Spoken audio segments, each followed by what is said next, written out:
사복음서 중에서 요한복음은 가장 늦게 쓰인 복음서라고 할 수 있습니다. 그래서 요한복음은 마태, 마가, 누가 이 복음서가 쓰여지는 동안에 일어났던 변화 그리고 시대의 흐름을 반영하여 거의 종합적으로 결론적으로 예수님에 관한 내용을 이렇게 좀 재편성해서 쓴 책이라고 할 수 있습니다. 그러다 보니까 요한복음은 당시에 일어났던 그 시대의 변화에 대응하려는 그런 노력이 들어 있습니다. 그 일어났던 변화가 무엇이냐면 당시 그 이스라엘 유대 나라를 둘러싼 지중해 지대, 그 지중해에는 바다 지자, 땅 중자, 땅 지자, 가운데 중자, 바다해 자로 이루어져 있잖아요. 지중해. 그래서 사방에 땅들이 있는데 가운데 들어있는 바다라는 뜻이죠. 그 지중해를 중심으로 터키로부터 시작되는 아시아가 붙어 있고, 지중해의 위쪽으로는 로마, 남유럽으로부터 시작되는 유럽이 또 이어져 있고, 남쪽으로는 북아프리카가 연결되어 있습니다. 그래서 사실은 그 지중해 지역이 전 세계 문명의 가장 중심지 역할을 했다고 할 수 있습니다. 예수님이 오시고 또 초대교회가 활동한 그 1세기 당시에 그 지중해 지역의 문화적 기초는 바로 그리스 철학과 사상이라고 할 수 있습니다. 그때 당시를 지배했던 정치적 질서는 로마였어요. 로마가 다스렸는데, 그런데 로마는 그 로마 전 단계에 있었던 나라인 그리스라는 문명의 정신적 유산을 거의 그대로 흡수했다고 할 수 있습니다. 그래서 당시의 정신적 사상적 흐름을 주도하는 기초는 바로 그리스 철학과 사상에서 나왔다고 할 수 있습니다. 그러면 그리스 철학의 핵심은 무엇인가? 예수님 오시기 한 500년 정도 전에 여러분도 들어보셨을 것입니다. 소크라테스라는 유명한 철학자가 살았었습니다. 그리고 그 소크라테스의 제자로 플라톤이라는 또 유명한 철학자가 활동을 했었습니다. 그 플라톤이라는 사람이 끼친 사상적인 영향력이 어마어마합니다. 정말 어마어마하다고 할 수 있습니다. 그래서 어떤 유명한 철학자가 이렇게 이야기했습니다. 서양 철학은 전부가 다 플라톤이 정립한 그 철학의 주석에 불과하다. 논문을 쓰면 여러분, 인용했을 때 밑에다가 각주를 달잖아요. 어느 책에서 인용했다라고. 1번 그 인용한 책이 어디다. 그걸 각주라고 하잖아요. 주석. 서양 철학은 전부가 다 플라톤이 이야기한 것의 각주에 불과하다라고 평가할 정도로 플라톤이 서양 문명과 사상에 끼친 영향력은 정말 헤아리기가 어려울 정도입니다. 그래서 400~500년 전에 활동했던 플라톤이라는 사람이 끼친 사상적인 영향력 아래에 예수님 사시던 당시 사람들도 또 1세기 초대교회 사람들도 고스란히 그 관점의 영향력 아래에 살고 있었다라는 것입니다. 그것을 더 쉽게 비유해서 말하자면 우리나라는 철저히 중국 문명의 영향권 아래에 있습니다. 그리고 불교 문화의 영향력 아래에 있습니다. 그래서 우리 사람들이 많이 쓰는 여러 가지 그 언어들이 다 불교에서, 중국 한자에서 유래한 것이 대부분입니다. 여러분, 야단법석이라는 말 아시죠? 왜 이렇게 야단법석이야? 그 야단법석이 어디서 온 것이냐면 불교에서 온 거예요. 야단, 그게 들야자, 이런 단단자에서 야단, 들, 밖에 야외에 설치된 단, 법석, 법어, 부처님의 말씀을 선포하는 석 자리, 야단, 옛날의 불교 행사로서 야외에다가 단을 세워놓고 거기다가 설법을 선포하는 자리가 야단법석이에요. 그럼 왜 그 말이 지금에 이르러 막 혼란스럽고 정신없이 하면은 왜 이렇게 야단법석이야? 이런 식으로 변화됐느냐? 옛날에는 그런 식의 야외 법회가 큰 행사였기 때문에 그런 법석을 야외에 설치하고 집회를 하려면 사람들이 많이 모여서 소란스럽고 먼지가 많이 일어나고 시끌벅적하고 그런 분위기가 형성이 된 것, 그것이 이어지고 내려와서 본래의 뜻은 사라지고 지금과 같은 야단 법석이다라는 그런 뜻으로 정착이 된 것입니다. 이것 말고도 우리나라 사람들이 쓰는 많은 언어들이, 단어들이 그렇게 불교에서, 중국 한자에서, 그게 아니면 우리나라의 무속적 세계관에서 다 유래된 것입니다. 그런 식의 문화적 영향력을 고스란히 받을 수밖에 없는 것처럼 당시 1세기의 이스라엘 주변의 지중해 문명도 4, 5세기 전의 그리스 철학과 사상과 문명의 영향력 아래에 흠뻑 젖어 있었다라는 것입니다. 그래서 요한복음은 그때 당시 지배적 철학과 사상의 주류였던 그리스 철학적 관점, 그것을 이용해서 당대의 사람들에게 예수님의 복음을 전달하려고 하는 시도로 쓰여진 책이라고 할 수 있는 것입니다. 마태복음 같은 경우는 유대인들에게, 이스라엘 사람들에게 예수님이 누구신지를 전하려는 목적에서 쓰여진 복음서예요.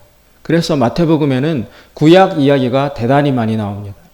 마태복음 1장부터 누구는 누구를 낳고 누구는 누구를 낳고 이스라엘이 족보가 내려옵니다.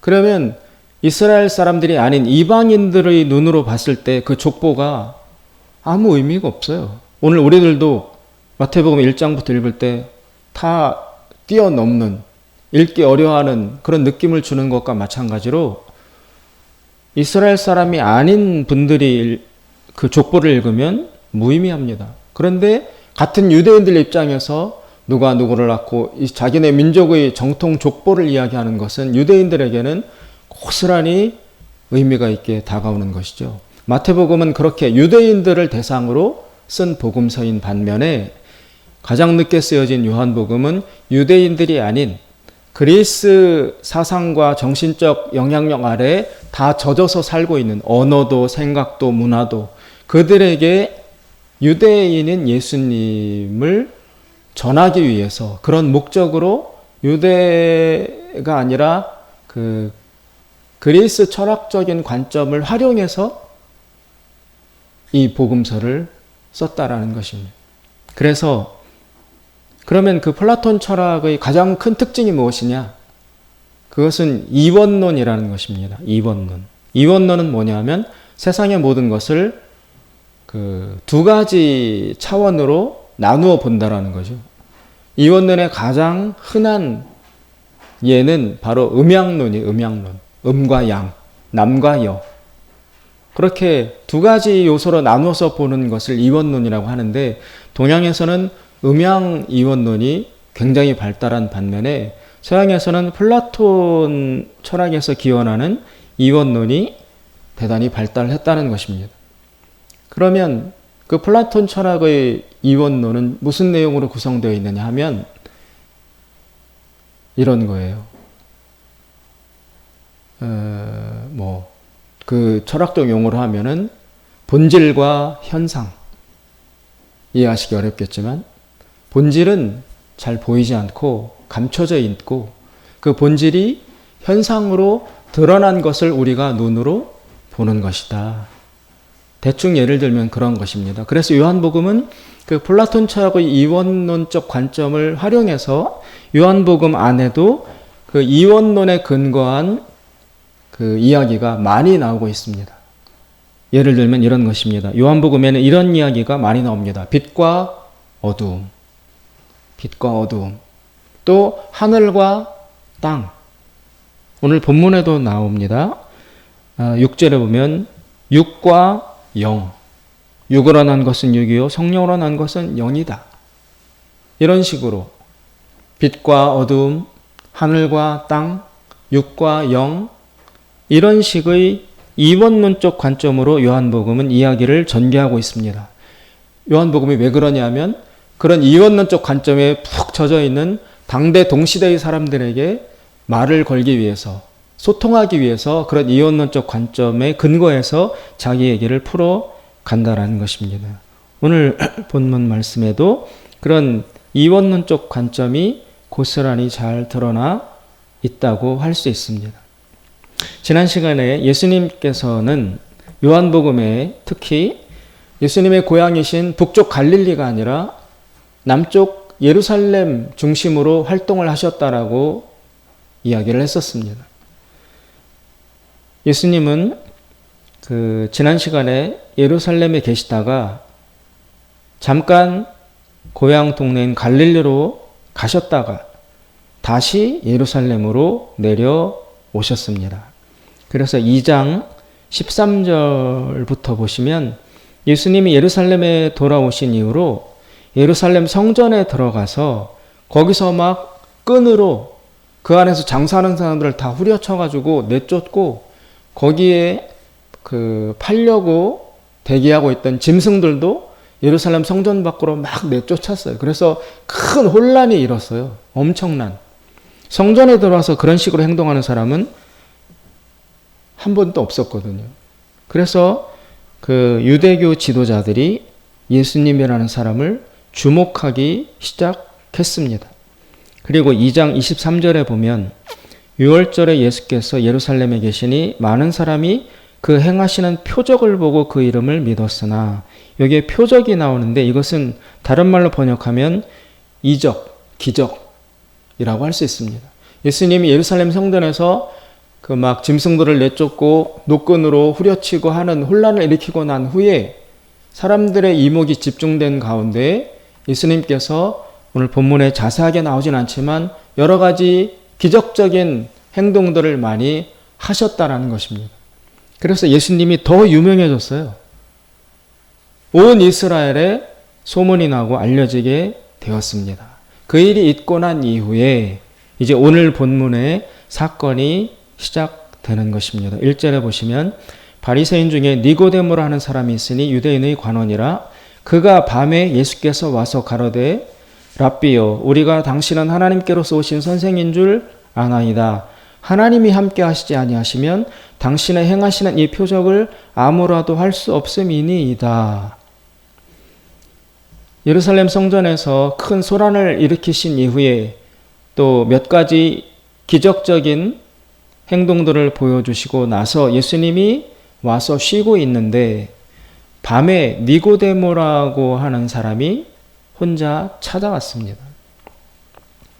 이 니고데모라고 하는 사람은 바리새인이고 그리고 여기 유대인의 관원이라고 나오는데 이 유대인의 관원은 오늘날로 치면 국회의원 정도에 해당이 됩니다. 그러니 굉장히 그 당시 이스라엘의 상층부의 사람이고 종교적으로도 핵심 인물이고 지적으로나 또 경제적으로나 사회적으로나 거의 0.1%에 해당되는 이스라엘의 탑 클래스에 있는 사람이라는 것입니다. 그런데 이 사람이 자기보다 나이 어리고 갈릴리 출신의 무명 청년인 예수님을 찾아왔어요. 왜 찾아왔느냐? 2절에 이유가 나옵니다. 하나님께서 함께 하시지 아니하시면 당신의 행하시는 이 표적을 아무라도 할 수 없음이니이다. 이 니고데모라고 하는 사람이 얼마 전에 예수님께서 예루살렘 성전에서 일으켰던 여러 가지 기적들을 목격했거든요. 그래서 그 예수님의 표적을 보고 난 이후에 이 사람 마음속에 이 사람은 예수님은 보통 사람이 아니다. 우리가 기다려왔던 바로 그 메시아일지도 모른다. 라는 기대를 가지고 이 사람이 찾아온 것입니다. 그런데 아까 말씀드린 것처럼 이 사람의 위치는 굉장히 상류층이에요. 여러 가지 면에서. 그런데 이 높은 위치에 있는 사람이 한낱 이름 없는 예수라는 사람을 찾아오기가 사회적 이목이 있어서 쉽지 않았던 거예요. 오히려 예수님이 찾아가서 니고데모에게 가르침을 받으면 받아야지 니고데모란 사람이 예수님을 찾아온다는 것 자체가 사회적으로 굉장히 센세이셔널한 일이라 이 사람이 감히 낮에 드러내놓고 오지는 못한 거예요. 그래서 이목을 피해서 조심조심 몰래 예수님을 찾아온 것입니다. 제가 예전에 성경을 연구하기 위해서 이단들이 만들어낸 성경책을 한번 구해보려고 했었어요. 통일교라든지 여호와의 증인이라든지 몰몬교라든지. 그래서 그 성경책들을 제가 모아서 연구를 해보려고 했는데 구할 수가 없어요. 살 수도 없고. 그래서 그 여호와의 증인인가? 하여튼 그런 그 이단 쪽 성경을 구하려고 제가 따로 연락을 해서 그 단체 사무실에 가서 성경책을 받아오게 됐는데 제가 낮에 가려니까 사람들이 볼까봐 낮에 못 가겠는 거예요, 저도. 전도사가, 그때 제가 전도사였는데, 전도사가 낮에 이단 사무실에 들락날락한다. 혹시 누가 볼까봐 겁이 나서 낮에는 못 가고 밤에 깜깜할 때 아무도 몰래 혼자 가서 거기 쓰는 성경을 받아온 적이 있습니다. 아마 니고데모도 그런 식의 어떤 입장의 난처함을 느꼈던 것 같습니다. 그래서 밤에 찾아왔습니다. 그래서 이 니고데모가 나이도 더 많고 위치도 높은 사람이 예수님을 뭐라고 부르냐면 2절에 랍비라고 부릅니다. 랍비. 랍비는 우리말로 번역하면 선생님이에요. 선생님.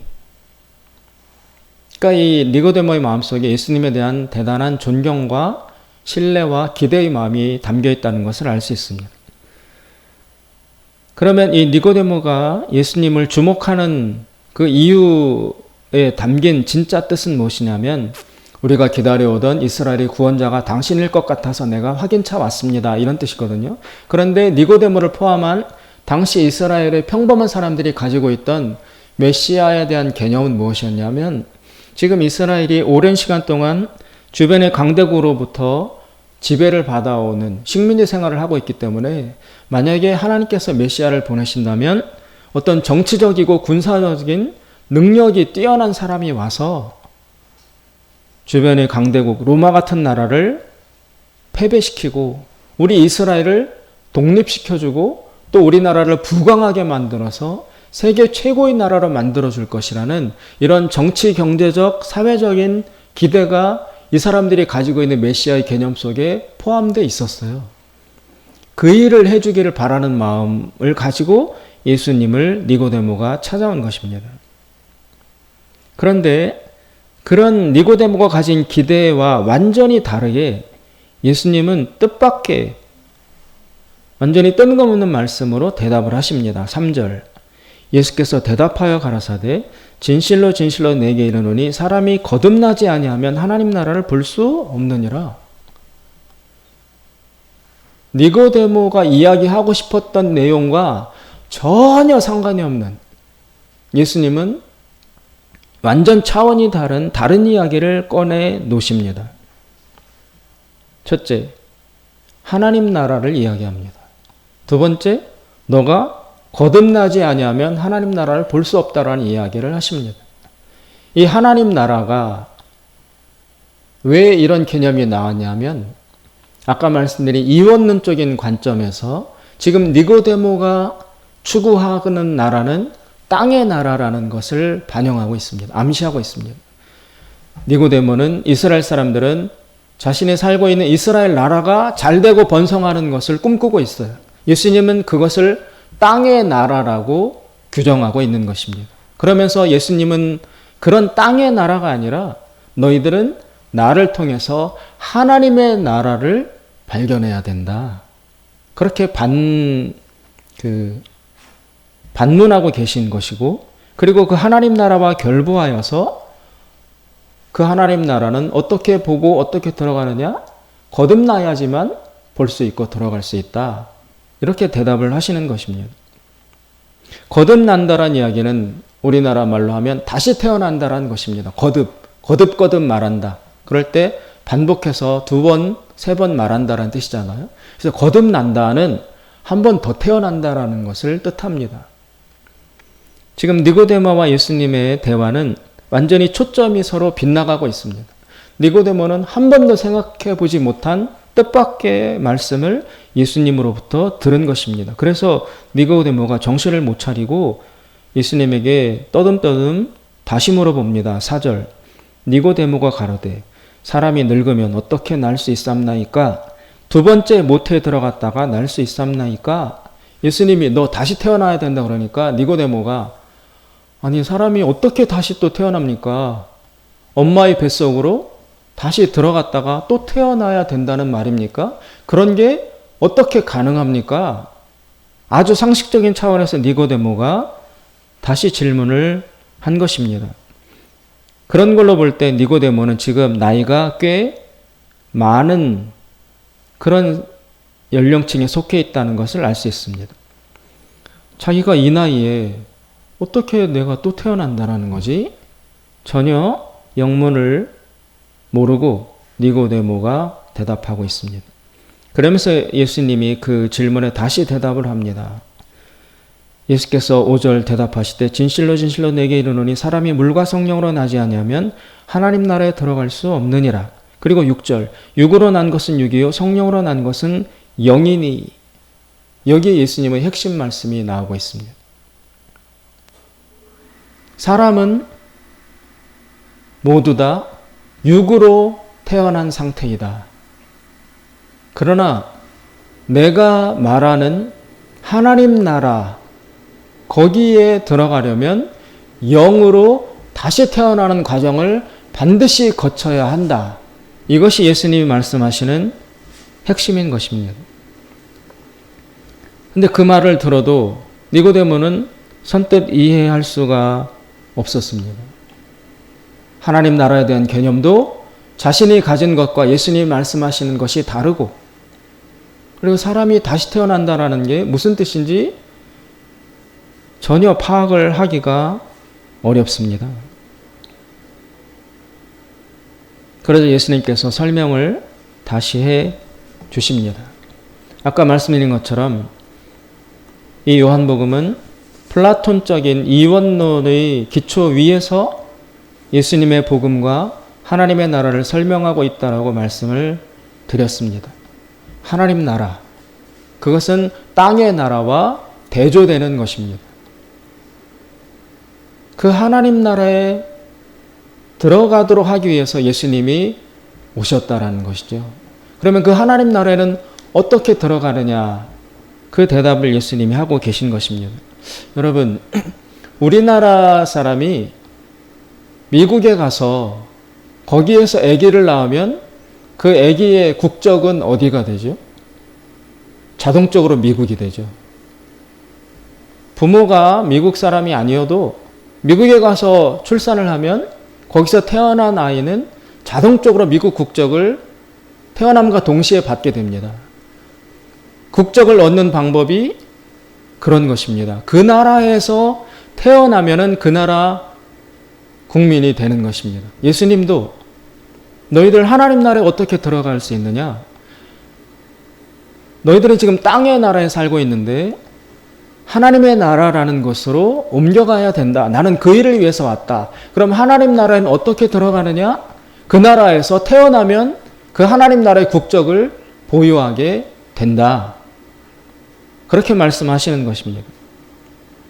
근데 그것을 니고데모와 같은 평범한 사람들은 엄마 뱃속에 또 들어갔다 어떻게 태어나지라고 반문을 합니다. 그런데 그것을 예수님은 영으로 태어난 것이라고 다시 부연 설명을 하십니다. 영으로 태어나는 것. 그것이 과연 무엇이냐? 성경에 보면 하나님은 영이시니라는 말씀이 나옵니다. 하나님은 영이시다.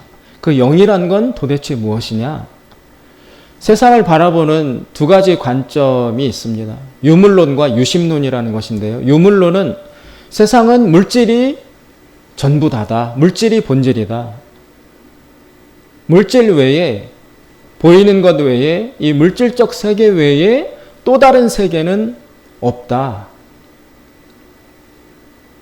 그렇게 보는 것을 유물론이라고 하고, 반면에 유심론이라는 것은 물질이 근본이 아니고 마음심, 마음이라든지 어떤 물질이 아닌 보이지 않는 어떤 정신적 차원이 먼저 있어서 그것에서 물질이 나온 것이다라고 보는 게 유심론이에요. 유물론, 유심론. 지금은 대부분의 사람들이 유물론적인 사고 아래 살아갑니다. 보이는 것이 다다. 물질이 전부 다다. 보이지 않는 세계는 내가 만질 수 없고 경험할 수 없으므로 없다라고 보는 사고로 대부분의 현대인들은 살아갑니다. 그러나 그 반대로 유심론은 물질이 과연 먼저겠느냐? 물질보다는 정신이 먼저 있어서 그 정신에서 물질이 나온 것이다 라고 봅니다. 그때 그 유심론 할 때 그 심은 정신이라고 번역할 수도 있지만 그 말로 충분한 의미가 드러나지 않고 이런 것이죠. 물질보다 더 넓은 것, 어떤 것. 물질보다 더 근원적이고 깊은 것. 그래서 그걸 마음과 정신으로 표현하기보다는 영으로 표현하는 것입니다. 영은 물질을 넘어서 있습니다. 물질보다 더 넓고 더 깊습니다. 영은 우리는 잘 몰라요. 하나님만이 영이시에요. 하나님만이 영이에요. 우리는 영이 아니에요. 영적 존재가 아니에요. 우리는 정신을 가지고 있으면서도 동시에 물질적 존재죠. 육체를 가지고 있으니. 그런데 하나님은 육체도 없으시고 정신보다 더 넓고 육과 정신을 포괄하는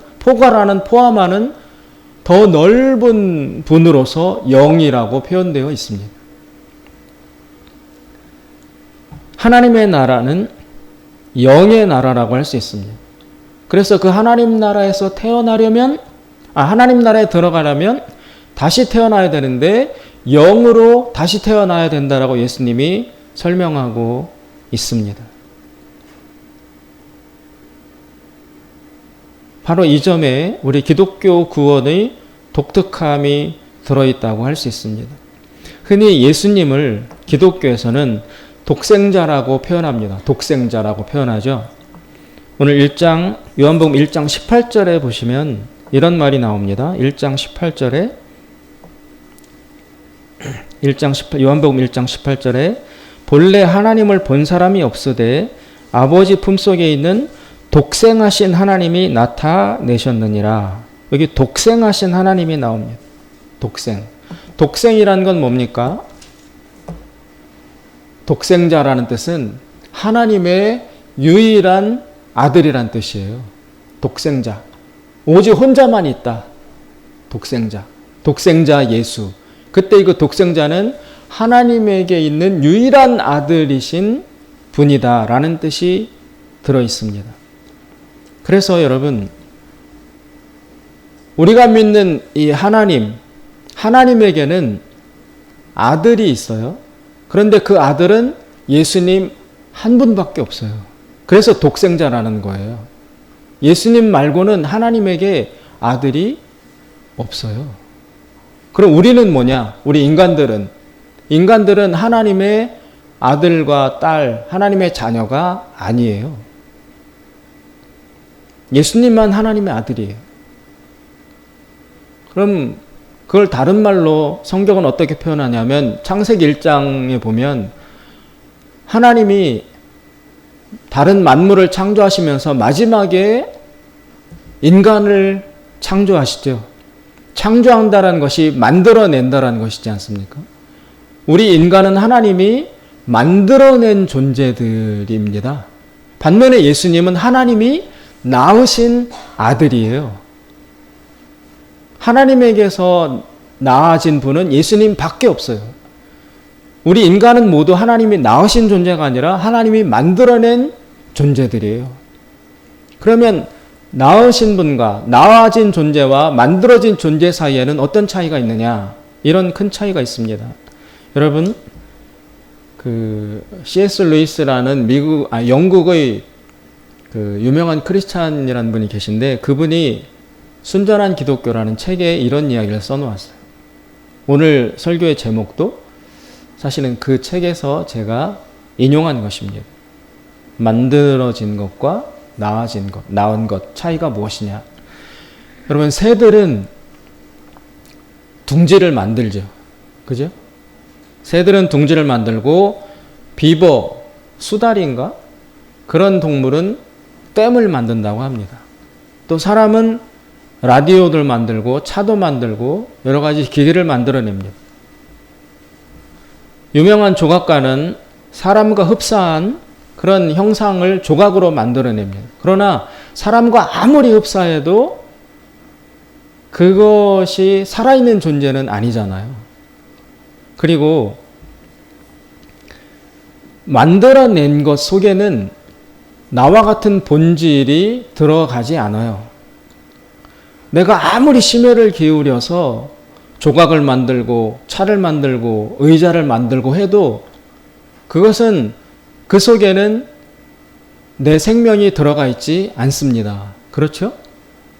나와는 완전히 다른 존재예요. 그런데 내가 낳은 아들, 내가 낳은 딸, 내가 낳은 자녀 속에는 나와 똑같은 본질이 들어갑니까? 안 들어갑니까? 내 자녀 속에는 나의 본질이 그대로 전수됩니다. 그리고 내가 낳은 자녀에게는 생명이 있어요. 내가 만들어낸 존재들에게는 내 속에 있는 생명이 들어가지 않습니다. 아무리 잘 만들어도. 반면에 내가 낳은 자녀 속에는 내 생명이, 나의 본질이 그대로 전수가 됩니다.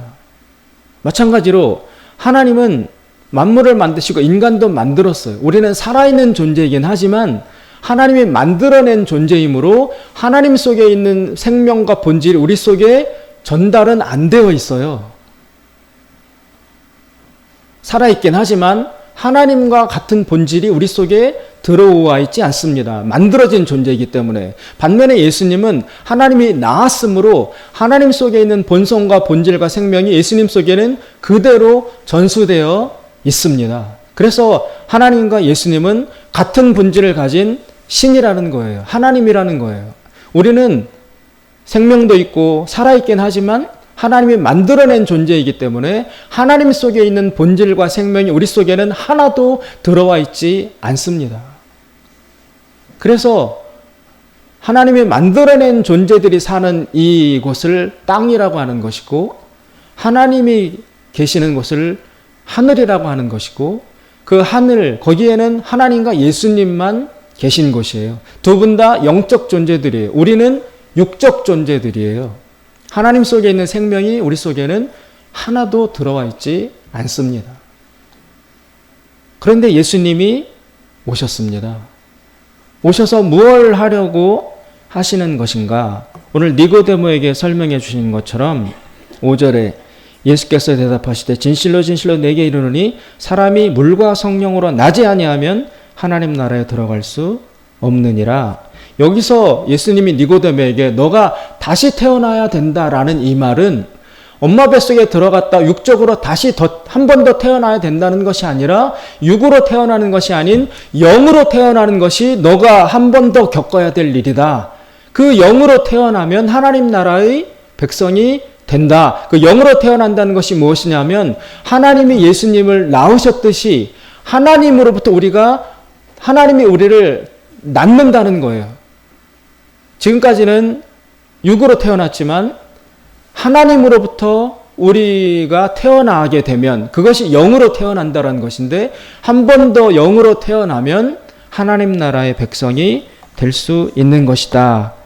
이렇게 설명을 하고 있는 것입니다. 여기 거듭난다라는 얘기가 원어로 보면은 다시 태어난다라는 뜻도 있지만 여러분 위로부터 태어난다라는 뜻도 여기에는 포함되어 있습니다. 위로부터 태어난다. 즉 이것은 하늘로부터 태어난다. 하늘은 하나님이 계신 영적인 곳이다. 그래서 다시 태어난다, 거듭난다라는 것은 우리가 영으로 다시 태어나는 것을 뜻하는 것입니다. 이것을 다른 말로 표현하면 요한복음 1장 12절에 가시면 1장 12절에 중요한 말씀이 나옵니다. 영접하는 자, 곧 그 이름을 믿는 자들에게는 하나님의 자녀가 되는 권세를 주셨으니 예수님을 믿으면 그때 성령이 하늘로부터 우리 속에 들어와서 영으로 다시 태어나는 일이 일어난다는 것입니다. 우리는 지금 육으로 태어나 있는 존재예요. 그래서 하나님이 우리를 만들기만 했기 때문에 하나님 속에 있는 영, 그 생명이 우리 속에는 없어요. 예수님에게는 하나님이 낳았기 때문에 그 속에는 하나님의 본질이 전달되어 있어요.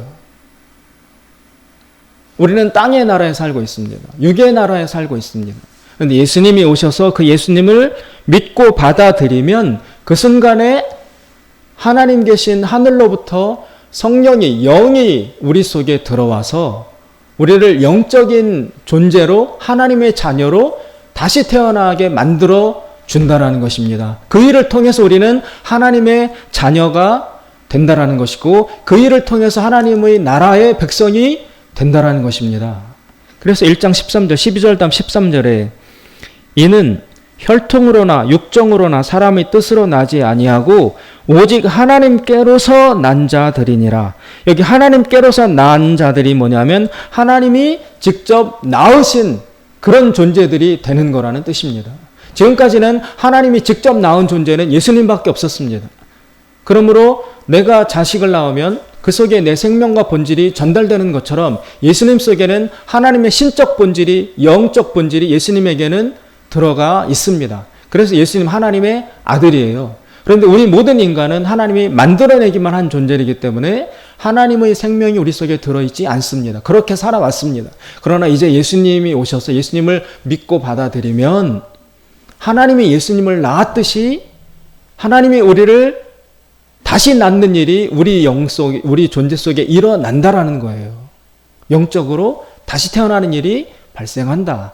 그럼을 통해서 우리는 육적으로 살아있음과 동시에 우리는 소속이 하나님의 자녀, 하나님의 가문, 하나님의 아들로 영적인 차원에서 다시 태어나는 거예요. 그 일을 통해서 하나님 나라의 백성이 되는 것입니다.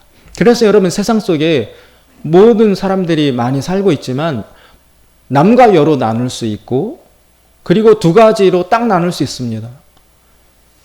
하나님의 자녀로 다시 태어난 자들과 하나님의 자녀가 아닌 자들로 양분할 수 있습니다. 예수님을 믿는 자에게만이 하나님에게서 다시 태어나는 일이 발생해서 그 속에 하나님의 영과 생명이 속으로 들어오는 일이 그 사람에게만 일어나는 것입니다. 믿지 않는 사람에게는 하나님의 영이, 하나님의 생명이 안 들어와 있어요. 왜냐하면 하나님이 그들을 만들기만 했지 다시 낳은 적은 없기 때문에.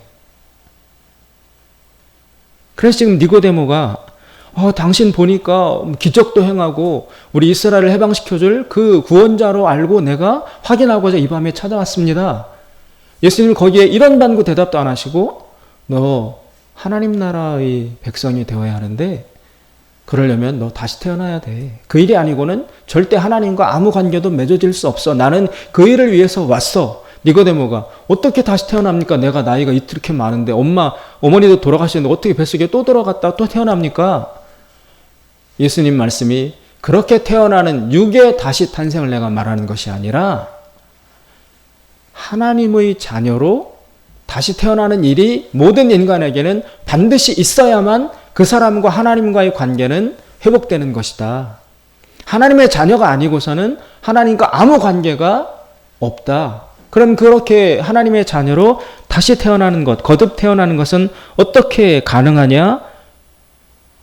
나를 믿으면, 예수, 하나님의 아들인 나를 믿으면, 그러면 하나님의 자녀로 다시 태어나는 일이 너의 존재 속에 발생하게 된다. 그 일을 통해서 너는 하나님의 자녀가 되는 것이고 하나님 나라에 들어가게 되는 것이다. 내가 와서 하려는 일은 바로 그 일이다. 그리고 그렇게 예수님을 받아들여서 하나님의 자녀로 거듭나는 그 일이 바로 구원이다. 그리고 그러면 그 예수님을 믿고 영접해서 하나님의 영이 들어와 있는 자, 하나님의 자녀로 다시 태어난 자는 장차 어떻게 되느냐? 예수님이 재림하셔서 심판하실 때 우리는 여러분 사람을 볼 때 겉만 봐서는 저 사람 속에 하나님의 영이 있는지 아닌지 구별 못 하잖아요. 그런데 하나님은 구별하십니다.